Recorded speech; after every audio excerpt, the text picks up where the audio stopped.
I said, okay, God. So I thought about the candidates when he gave me this topic. And so I'm going to go to my intro, then I'm going to give y'all the topic. Amen? Amen. But I'm going to ask everyone to stand to their feet and go to the reading of the word. We're going to go to 2 Kings, the 2nd chapter, starting at verse 6. If it's all right if I can take my time on this morning. Amen.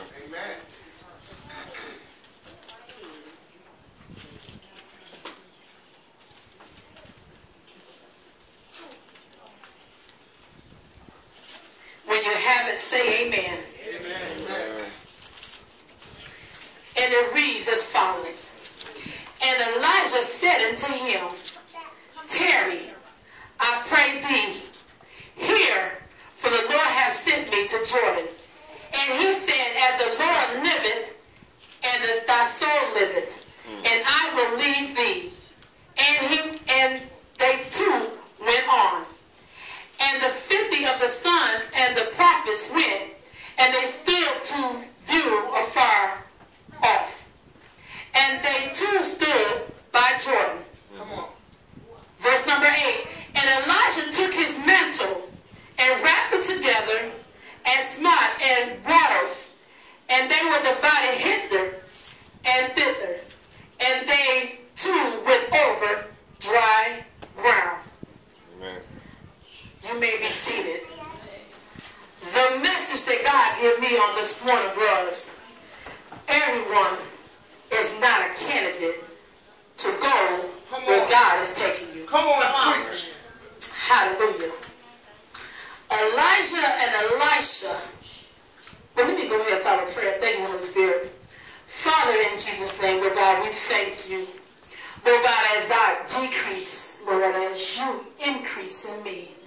Lord God, I ask you that someone will have an open heart in their ears to receive what you have spoken to me. Lord God, we give you all the honor. We give you all the praise. In Jesus' mighty name, amen. Amen. Elijah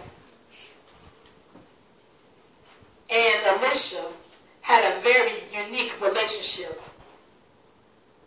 Elisha seen something in Elijah that he desired. He saw the respect and anointing upon Elijah's life. You would not receive anything from a man or a woman of God unless you respect the anointing that rests upon them. Elisha saw something in Elijah that he desired, and he was determined to stay with him regardless of the cost. When Elijah told Elisha to stay in Bethel, he refused, and he was told to stay in Jericho, and he refused again. He went with him all the way to the other side of the Jordan River. Each time Elijah told Elisha to stay somewhere, That's right. Elisha responded by saying, as the Lord liveth, and thy soul liveth, I will not leave thee. Each time the sons of the prophets told Elisha that the Lord was about to take away his master, he told them to hold their peace. Elisha was determined to stay connected to Elijah. And when Elijah smote the Jordan River with his mantle and the waters parted, Elisha was still there. And Elijah took his mantle and wrapped it together and smote the water, and they were divided hither and thither. And they too went over the dry ground. God was about to do something in Elijah's life. But he had to first take him to a place where the crowd can't go. Every time that God is getting ready to do something new in your life, whether it's a new anointing, the next level, new destiny, or a new season of prosperity, God will lead you to a place where the crowd cannot go. Amen. When God was about to do something in Moses' life, he called him into the backside of the desert. When Jacob was about to be point of charge, wrestling with God. Everybody will not be able to go where God is getting ready to take you. Everybody will not be able to see what God is about to speak to you. Everybody will not be able to see what God's about to show you. Some people will not be able to even handle the blessings and prosperity that God is about to give.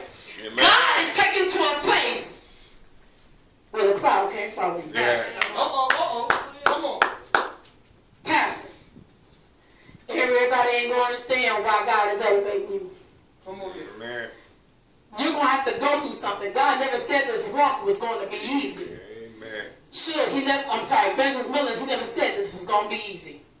If this was going to be easy, it'd be good for everybody. Amen. But guess what? You're going to have to go through something for the cause appointed upon your life. God is trying to position Deacon Cheeks, Deacon Mike. He's trying to position you where you have to get ready in your life to a place where nobody else is going to go with you. Amen. Amen. If you're not careful, what people is about to do, people will try to mess you up. Come on. Amen. No, nobody said nothing. People will try to mess you up. Yeah. They try to mess up your anointing. That's right. They try to stop the blessings and keep you from reaching to the next level. Yes. Let me say something. There's 4 types of people that you must stay away from. Preach. But the first person you want to stay connected to is the person who's going to add to your life. Say that again. But for people that's going to subtract, divide, them are the people that you don't want to have in your life. Come on. But the one that's going to multiply is the ones that you want to keep in your life. Amen? Amen. Remove the people who subtract and divide and keep the ones that add and multiply. Because the one that subtract and divide will slow down your process. It is time to reevaluate the people who are around you. Because they can't handle what God is about to do in your life. Just because someone says they're with you today, that don't mean they will be with you tomorrow. Amen. Just because somebody say that they love you, that don't mean they will not turn against you on tomorrow. Come on. Joseph's brothers had no problem with him until the day he was born. In fact, they celebrate his birth. Yeah. But once they realized that he was the father's favorite son, when the father gave him an expensive coat of many colors, they became jealous. Then they began to, when Joseph began to share his dream with them, they became jealous and started to hate him. Yes, they did. Some people will have no problem with you as long as you have no dreams and no vision. Yeah. As long as you live in the world called average. Everything's all right. But once you started to move into the world of greatness, they will rise up against you and try to destroy you. Yeah. Some people love being around you as long as you're not a threat to them in their little kingdom. My God, you preaching. As they like you as long as they can make themselves look bigger and better. But once God begins to bless you in ministry, prosperity, or God got to bless you with a new business, or a new car, a new home, guess what? All hell breaks loose. Matthew 5:10, blessed are those who are persecuted because of righteousness. If a person is not on the same level as you, guess what? They're not walking in the same spirit that you have. Remember, your destiny is never tied to anyone who walks away from you. In the words of T.D. Jakes, he says, the 10th spiritual gift is a gift of goodbye. Do not waste your time on your critics. My God. Proverbs 23:9. Do not speak in the hearing of a fool, who he will despise the wisdom of your words. God is calling all of you. Start walking. Once you get in the place where God is calling you and receive all the promises that you have, that God given you, you will be glad you did.